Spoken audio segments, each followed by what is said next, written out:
Like to call the meeting to order. All board members are present. Let's stand for the Pledge of Allegiance. Pledge allegiance to the flag of the United States of America and to the republic for which it stands, one nation, under God, indivisible, with liberty and justice for all.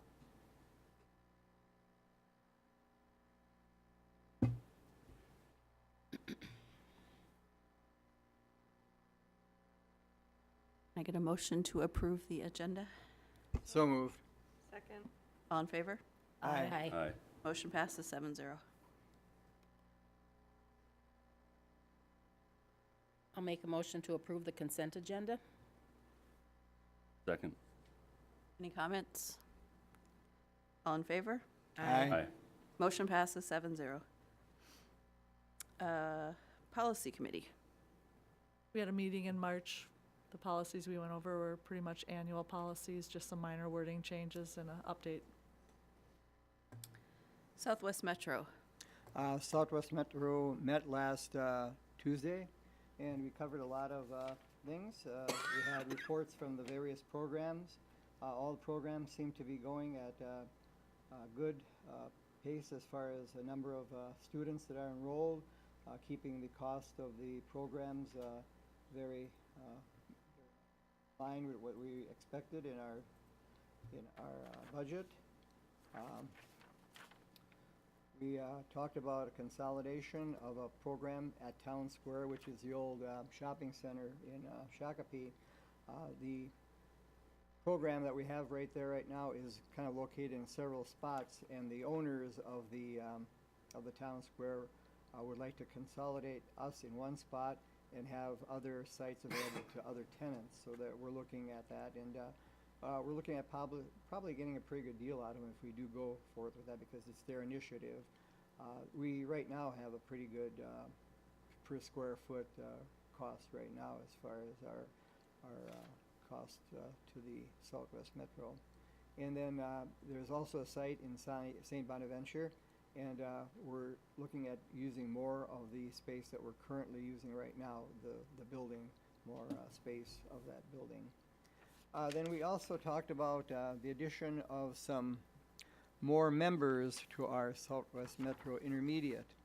And we looked at a lot of different pros and cons of having more members in our intermediate district.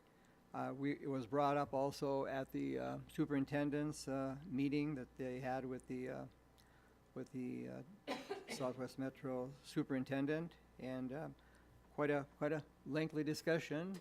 Would you like to cover just a few of the points that were talked about at? Yeah, it was basically, I mean, we've got 4 school districts that have applied to be a member of Southwest Metro, and I guess most of this, I think after we discussed it, superintendents, right now it just seems like when people apply or want to be in, or Minnetonka, for example, a few years ago, they wanted to get in and they got rejected. We really need to decide what our vision is, what Southwest Metro is going to look like, or how many members we're going to have. And so I think there was enough people, enough superintendents around the table that were still uncomfortable with it, that we need to first decide what our vision is of Southwest Metro and what the criteria is to get in. Because I think some of them looked at why we rejected Minnetonka, and there was no really criteria, and we accepted, for example, Buffalo recently, or now we got these 4 districts. So I think there's going to have to be more discussion on the criteria and what our vision is for Southwest Metro. So with that went back to the board, and Denny, you want to finish it then? Yeah, it was decided that we probably would go along with letting these 4 districts, which are Waseca, Waterville, Elysian, Morristown, Janesville, Waldorf, Pemberton, New Richland, Heartland, Geneva. Those are the 4 districts that are seeking membership in the intermediate district. And we're looking to take them on as associate members. That means that they would get a lot of the benefits of belonging to the intermediate district, but they would not be actual full-fledged members at this time. It's kind of a situation where we'll see how it goes, is what it For 2 years. For 2 years, yeah. We'll let them get some of the services that are available to the member districts. They won't have superintendents sitting on the superintendent board, nor will they have school board members sitting on the board of governors for the intermediate district.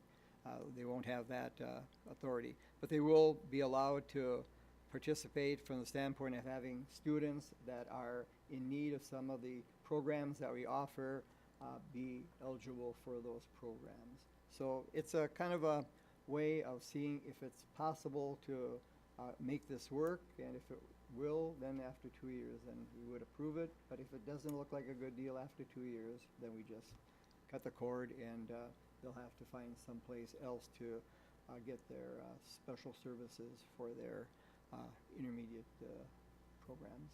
How many students would it involve?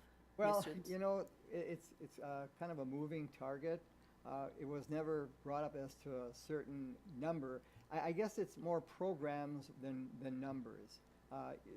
All of our programs that we have in the intermediate district are ones that are pretty specialized. And if a student needs that program, it could become very costly to have that student transported to a long distance away, or have a program set up for just one student is not financially viable.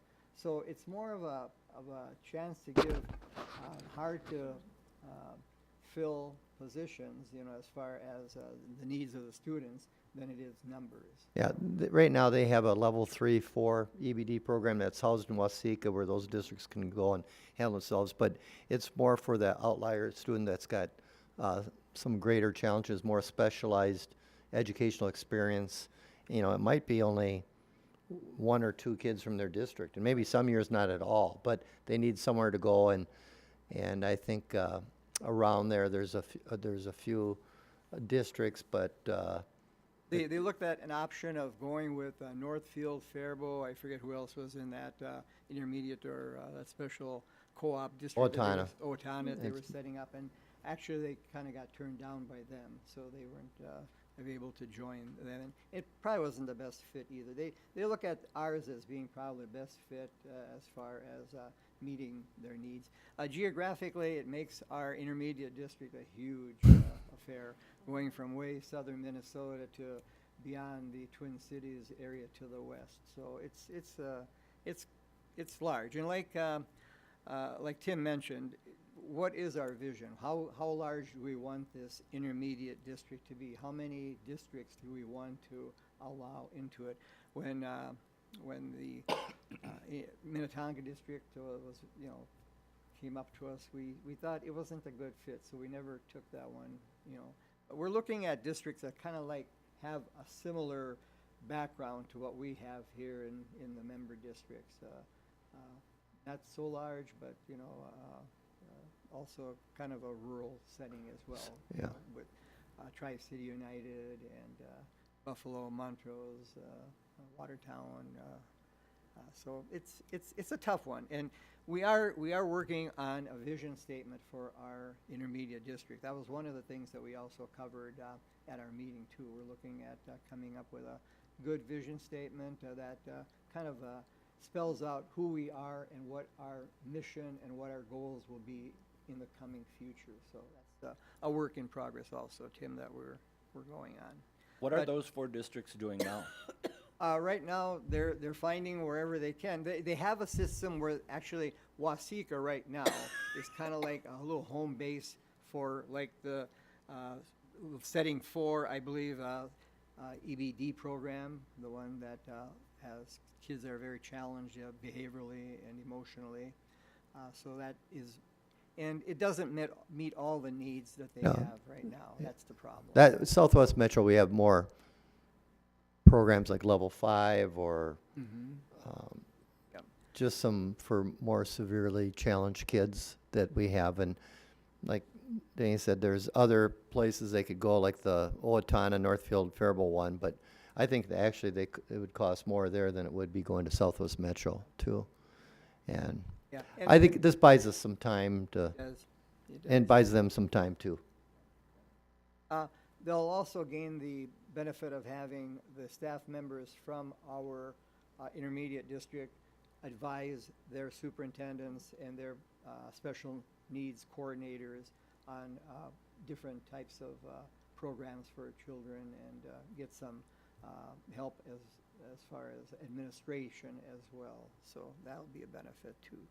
It's one of those things where it's not an easy answer, and it might prove to be, you know, beneficial to all of us, and then it might not. Yeah, right now, just so you know, we have 11 school districts, all the way going from Buffalo all the way down to Tri-City United would be the most south one right now. And I think there's several or more than several superintendents feel that it's the right fit right now and don't want to grow. I know Darren Kermis, who's the superintendent of Southwest Metro, he believes there should be 18 to 20 districts. So I think we just need to talk it out and figure this out in the next year. Couple of talking points that I should cover, you know, as far as costs are concerned. Associate members would not pay any initiation fee or joining fee because they're just associate members, so they're not full-fledged members. Associate members would not pay an annual membership fee, again, because they're not full-fledged members. Associate members would not be charged non-member fees for students served in Southwest Metro programs. And that's a big one because that starts adding up in cost. When you're not a member of the intermediate district, we can charge, you know, kind of the going rate as far as students that don't belong to our member district. So this will save them money on that one. So it's a financial thing, but it's also a thing where it's helping them find programs that are hard to find in this intermediate district. And it's not going to increase our costs. No, that's right. It will not raise our costs. That's right. So we'll probably be looking at that next time that we have our work session. We'll probably have a special meeting and probably look at approving that. Okay? Any questions? Any more questions about that? Thank you. CPAC. There was no CPAC meeting. Any community ed? No. Wellness? No. Early childhood? Nope. Superintendent reports. All right, here we go. Good news. No, we just came out of a joint powers meeting and with the Fitness and Aquatic Center. Again, memberships continue to go up. We have over 1,200 memberships and over 2,300 members now. And so things are going great. Heather Otto, who's our aquatics manager, and Megan Geeson, fitness manager, it just keeps, you know, it's very busy. Things are going well, and I think we've got really developed into a nice home base here for a lot of people, especially our seniors. So it's been great. I think, Sandy, we have 575 senior members right now. So, and then how many family memberships? 254 family memberships alone. So getting things ready for the summer, so things are very positive there. Another thing, good news, I can't say a whole lot because we can't release this publicly until morning, so Chuck, you'll get it at that time. But high school graduation rates will come out tomorrow with 4-year up to 7-year graduation rate, and I'll just give you a tip. New Prague High School graduation rate is one of the highest in the state that you'll see that will be coming up here. So good thing with that, and especially it's not just a 4-year graduation rate, but obviously when we have the ALC too, keep working with kids on the 5-year, 6-year, you know, until they get their graduation done is very important. We also had interviews take place last week and this week. We had we had 61 applicants for the Assistant Activities Director position. So Nicole Adams and Brad Skogerbo, and Sandy's been involved in that. That's going on. So Nicole should be finishing that this next week here. The sale of our Ties building was finally, Sandy and I got an email over the weekend, and the good news is the Ties building confirmed that the sale was complete on April 17th. So it sold for just under $5 million. We don't know how much we're gonna get back right now. Do you have anything to comment on that? But it's good news, and very good news that that's finally done, so ties is over. And then the other thing, just I want to say this publicly, and of course I mentioned it at our last meeting, I'm doing a middle school sports study, specifically on sports of boys basketball, girls basketball, baseball and softball at the middle school level. And we'll be having here in the next week a meeting with the middle school coaches, and shared some information with Mike Bartuzik, who is our Mark Bartuzik, sorry about that. Mark Bartuzik, who is our liaison with the high school league, to take a look at our beliefs and rationale and offering that, and as we go forward here to make a good decision there. So you'll be getting, we'll probably be sharing and discussing this issue with you at our May work session. And the last thing, the high school league sent a notice out to all member schools, and the Minnesota State High School League has agreed to a settlement of the recent lawsuit to allow boys participate in competitive dance team beginning the 1920 season. So this settlement avoids any litigation and allows the high school league to work in partnership with the member schools and the Association of Dance to prepare for the upcoming dance team. So that changes competitive dance a little bit. Obviously, then I mean, it would be a boys and girls sport now, so that'll be a big change. So I just want to mention that to you, and as more information comes, I'll give you that too. And that's all I have. Thank you. Next, Sandy's going to go over this 2019-2020 school year staffing. Yep, as it stands today, there are a couple of new things in there that I've highlighted, put in bold, that you'll see that is a change from 2 weeks ago when we had the workshop session, as things continue to evolve.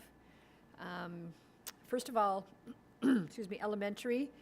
Our current K enrollment is 316. I think it was 320 a couple weeks ago. We think we'll end up over 320, but right now confirmed was 316. And that's up. I think our projection was 305 or 306. So that's really continues to be good news. Overall, we're recommending no change in FTE for next year. Ravenstream will decrease 1 FTE because of a large 5th grade that's leaving. Falcon Ridge, there's no change right now, but 5th grade is currently at 29.3 average. So if we add another section, it goes below the guidelines, so we have to wait and see what happens there. Eagle View, right now, we're going to be increasing 1.0 FTE, but we are watching 3rd grade, which is currently at 23.6, and the top of the guideline is 26. And again, we're still evaluating the need for that half-time educational para that was brought on due to the large 5th grade class sizes. So we continue to monitor this at the elementary level almost every day, and a lot of changes over the summer as well. Middle school, no change there from the presentation I gave 2 weeks ago. We're moving one of our teachers from math intervention to the classroom for a core, and that's to accommodate the large 6th grade class. And we're adding a .33 German, which is a decrease from the high school, to lower the class sizes in the allied classes. High school, we've got a few changes here. Net increase of 1.67 FTE. Again, the 0.5 physical education, 0.6 math, which takes away 5 current overloads at the high school, which is good. We can't overload too much. 0.4 Spanish due to increased interest there, especially the transition class from the middle school to the high school that I talked about 2 weeks ago. And then minus 0.33 in German, which was that transfer to the middle school. And we have decided we'd like to add a 0.5 FTE in social studies, and that's mainly due to well, 3 things. The MARS program expansion, right now we have 1 section of something. We're going to be moving to 2 sections. And 2 sections is really like 4 sections because it's a double period.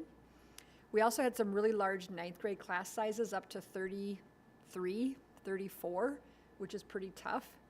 And we've also had some really good elective class registrations, some classes that have never run before that are running, which is good, but we need to, have instructors for those classes. Then below that dotted line is, we may need to do 2 to 3 overloads in business to accommodate class sizes. That's not an increase at FTE, just paying teachers to teach during their duty period. And we are going to need a 0.32 FTE in overloads in science, again, due to the MARS program expansion. Right now, the CLC staffing will stay as is. One of the teachers that currently teaches Spanish also teaches at the CLC, and obviously we have to increase that. So we have some flexibility there in replacing that person's time at the CLC depending upon when enrollment is, so we have some flexibility there.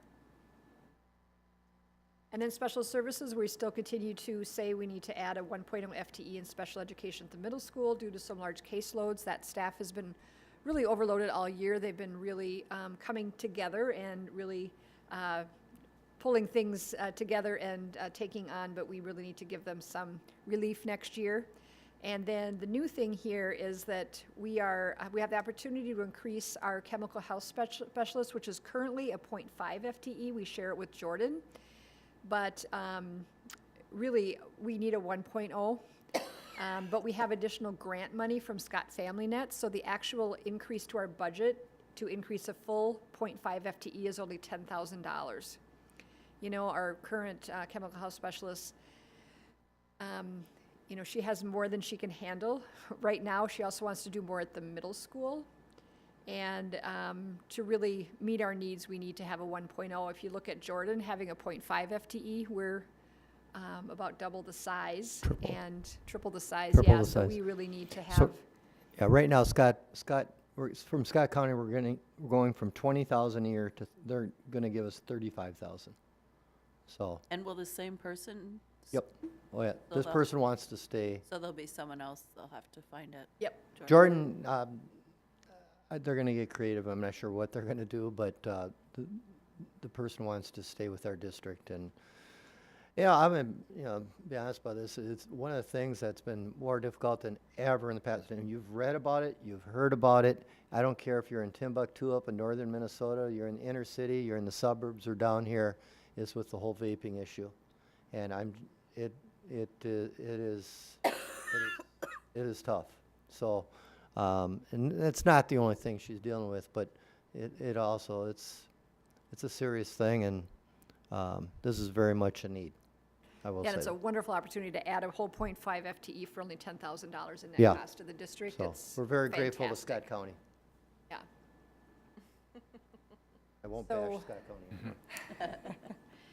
Yeah, so that's it as of right now. Just asking for approval so we can go ahead and start hiring these. We actually posted a couple of them. We actually haven't hired anybody, but you need to get a leg up on the competition when it comes to posting teacher jobs. So any questions or comments? Sandy, have we actually been over the state mandate for caseload for special needs teachers?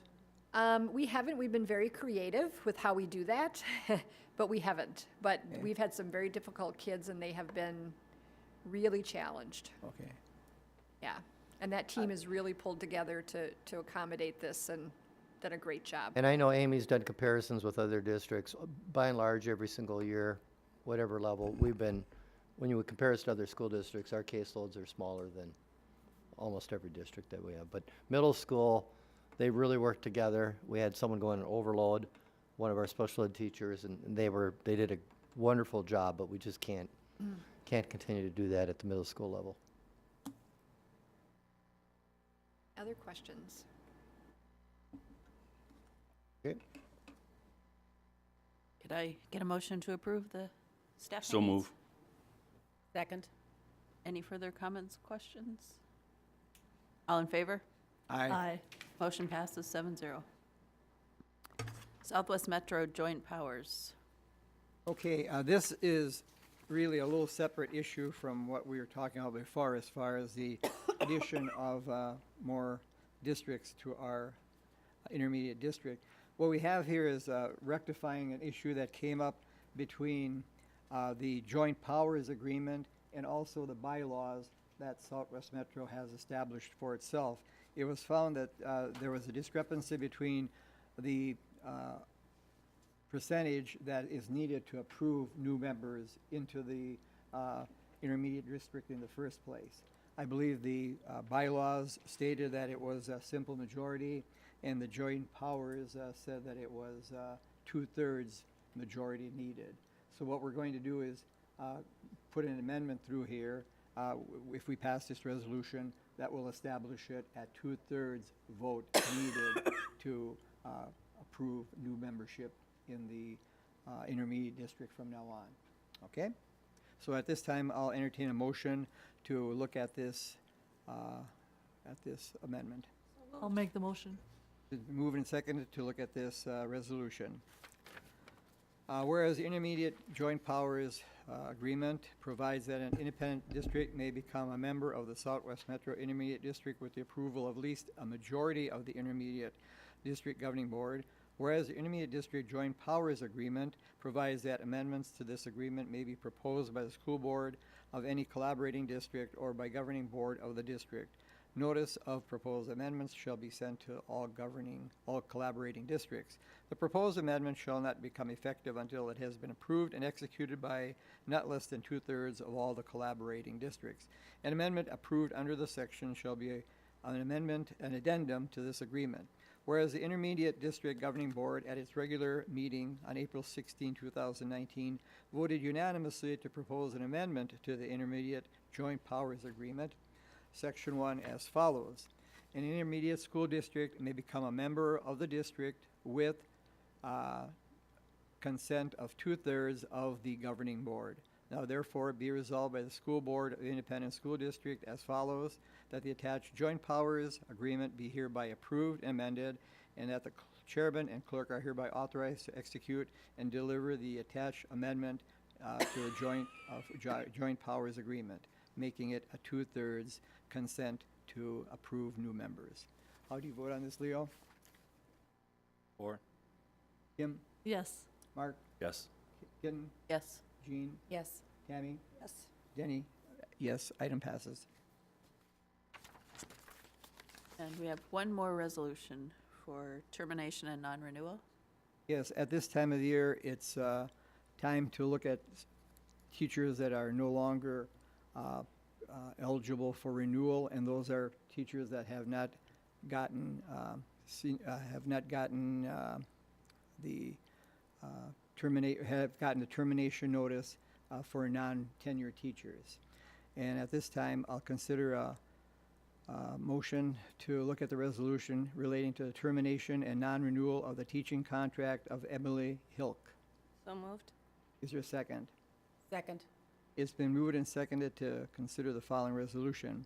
Be it resolved by the School Board of Independent District 721 that pursuant to the statutes that the teaching contract of Emily Hilk, probationary teacher in Independent School District 721, is hereby terminated at the close of the current 2018-2019 school year. Be it further resolved that a written notice be sent to said teacher regarding termination and non-renewal, and that her contract as provided by law, and that notice shall be in the form of a letter sent to this teacher. How do you vote on this, Tammy? Yes. Jean? Yes. Kitten? Yes. Mark? Yes. Kim? Yes. Leo? Yes. Dennis? Item passes. Thank you. Can I get a motion to adjourn? So moved. Second? All in favor? Aye. Aye. Passes 7-0.